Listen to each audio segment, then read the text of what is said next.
Good afternoon, and welcome to Drinking in the Northwest. My name is Donnie Adams, and I will be your host.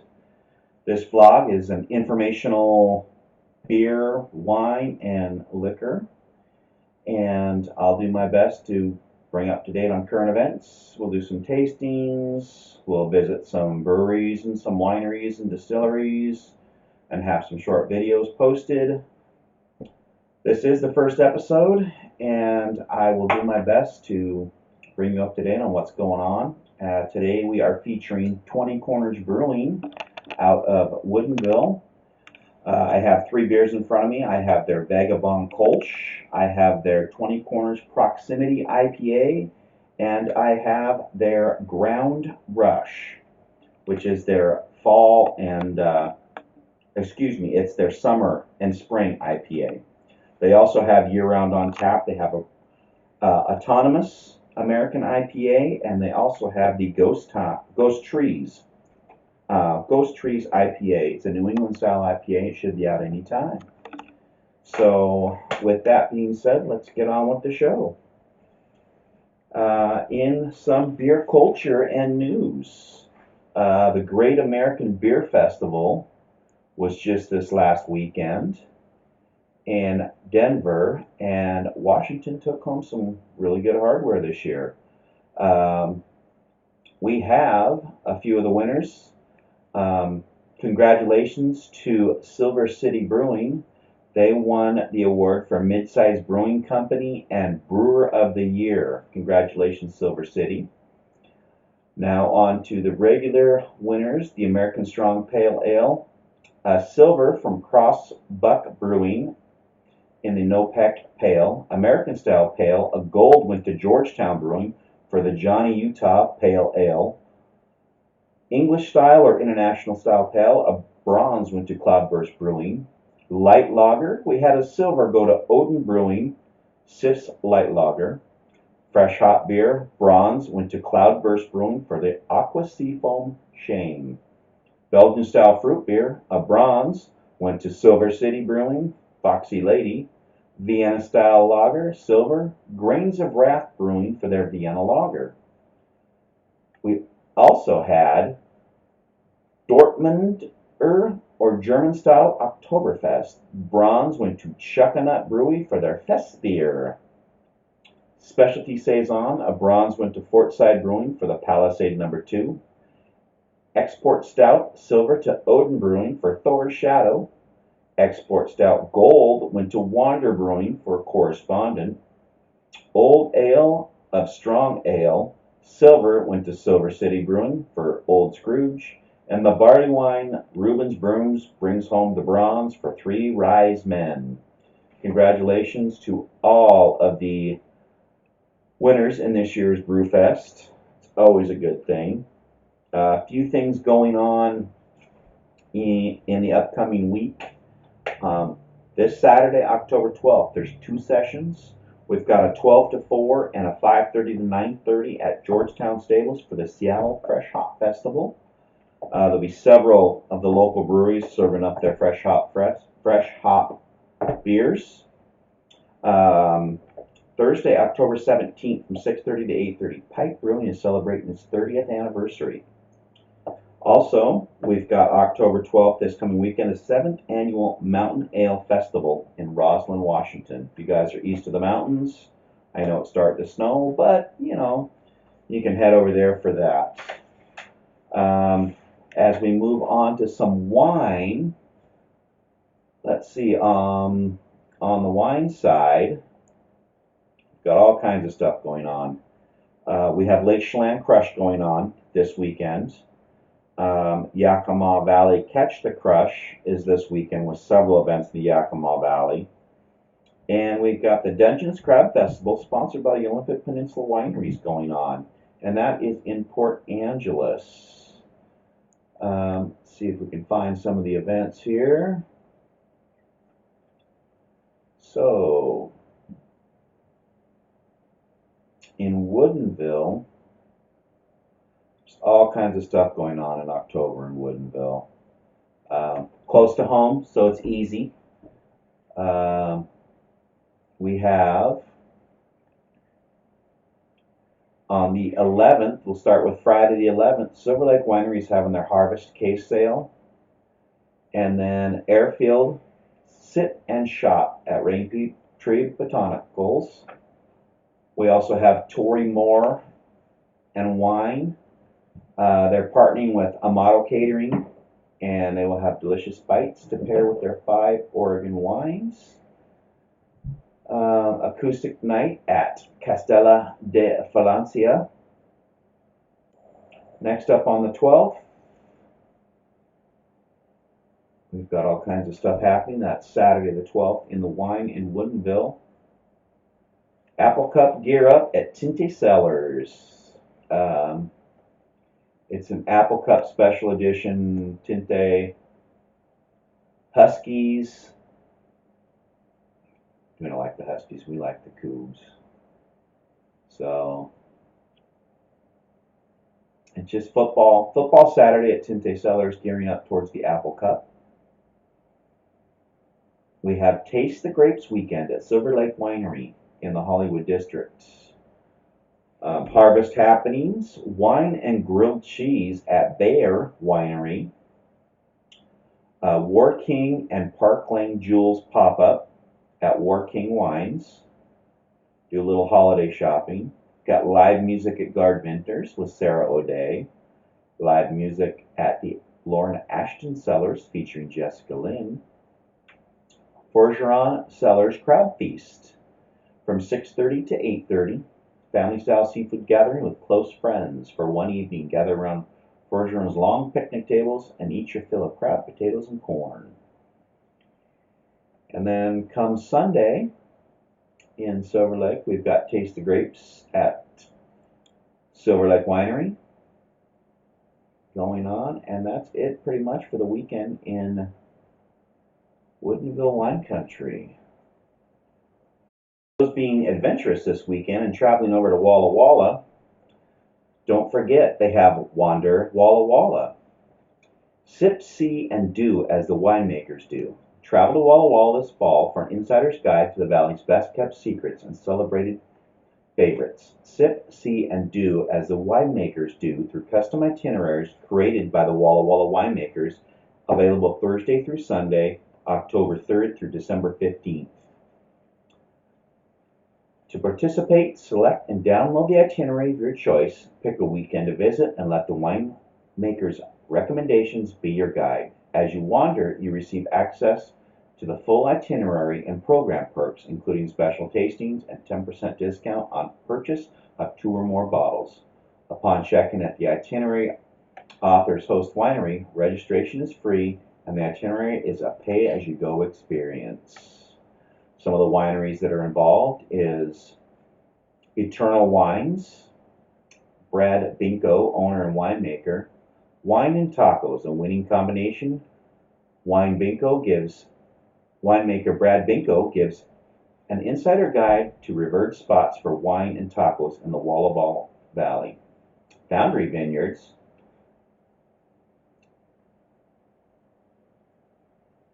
is a participating winery. Brother and sister duo Lisa and Jay Anderson of Foundry Vineyards have created an itinerary that blends local tradition with fine culture. This tour of Walla Walla has everything from world-class art galleries to local breakfast spots and everything tucked in between. Contos Cellars. Cameron Contos is a winemaker. Take a trip back in time with winemaker Cameron and the Contos Cellars and follow in the footsteps of his 7th generation Walla Walla family. Taste wines with personal connection and regale in the Walla Walla Valley's storied past along the way.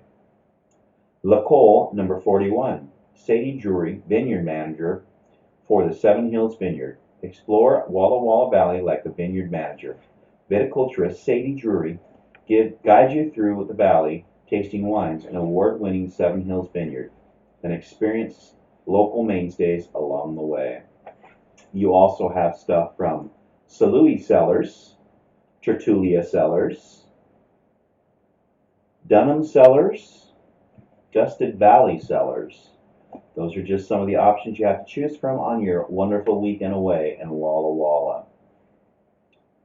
On to some Washington Wine Awards. I'd like to congratulate Delisle Cellars They were named by Wine Spirits as one of the top 100 wineries for the third year in a row. I also have some 2019 wine awards. We have Winemakers of the Year. This is from Seattle Wine. Marty Clubb and Mike Sharon from La Cole, number 41. We have Winemaker to Watch, Allie Mayfield, The Walls. We've actually been to The Walls, my wife and I have, and it was funky, it was cool, the wine was fabulous, really a neat place. If you're ever over there in Walla Walla, look up The Walls. You won't regret it. We have Sommelier of the Year, Aaron Wood Snyderman from the Metropolitan Grill. Coolest label, and it really is cool, it's called Secret Squirrel. It's the sister label of Corliss Estates and Tranche Cellars, launched in 2016. That's one to look out for. Vineyard of the Year, Kiona Vineyards, Heart of the Hill Vineyard. It's on the Red Mountain, and Kiona's Heart of the Hill Vineyard. The site is owned by Scott and Vicki Williams, and it was Scott's father, John, who planted the original Kiona Estate Vineyard back in 1975, when the Red Mountain was an unassuming sagebrush slope. Moving down here, Best Restaurant for Enjoying Washington Wine, RN74. It's the lone Pacific Northwest outpost for the Mina Group. Internationally acclaimed chef Michael Mina's restaurant management company, which stretches from Mina's California-based operations all the way to Dubai. The name refers to Route National 74, a highway that runs directly through the Burgundy region of France. It's no surprise the restaurant features a broad selection of Burgundian wines, but under the leadership of RN74 wine director Chef Lindsay Thorson, who also owns award-winning Woodinville winery W.T. Vintners, and sommeliers Paul Swanson and Jim Province. The wine list insistently highlights the wide swath of Washington producers. RN74 has a fantastic happy hour if you're ever in downtown Seattle. The Walter Clore Award, presented to an individual in any aspect of the wine industry, has demonstrated a significant dedication to the advancement of the Washington State wine industry as an ambassador, mentor, and champion of Washington wines.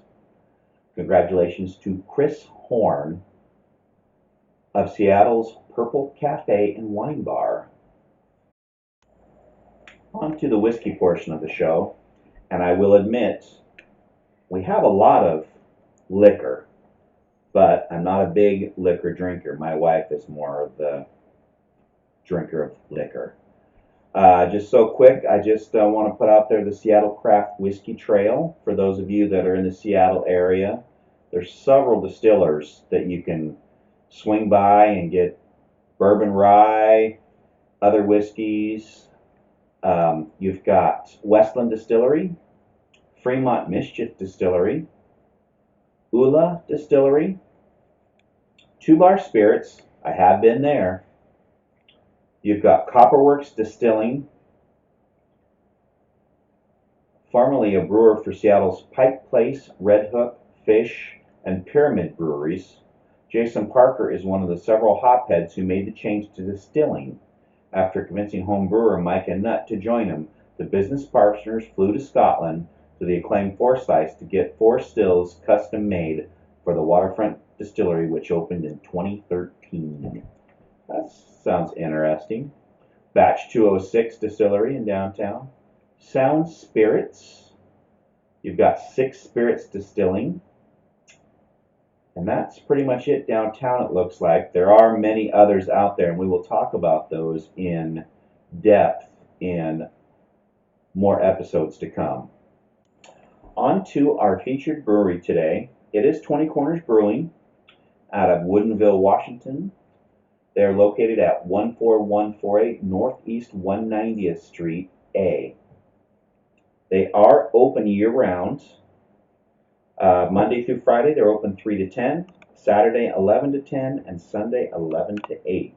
And they do have an on-site restaurant.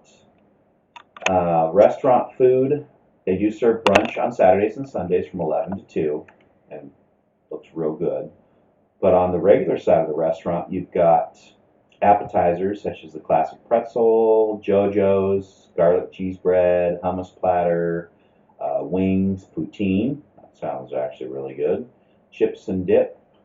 They've got salads, Caesar's, Cobb, sunflower crunch, a Mexicali salad, and then they've got flats, basically your flatbread pizzas, different types of those, and they've got some sandwiches that looks really good. A Cajun brisket sandwich, club chicken, Rubenesque, a hummus fold, a BLTA, which sounds fantastic, hickory smoked bacon, crisp romaine, avocado, sliced fresh Roma tomato, and mayonnaise. And they also have a Cubana. And they do have cast iron chocolate chip cookies and a kids menu. Non-alcoholics, they've got Coke, Diet Coke, Sprite, iced tea, lemonade, and Diamond Nut root beer. So as far as their story goes, 20 Corners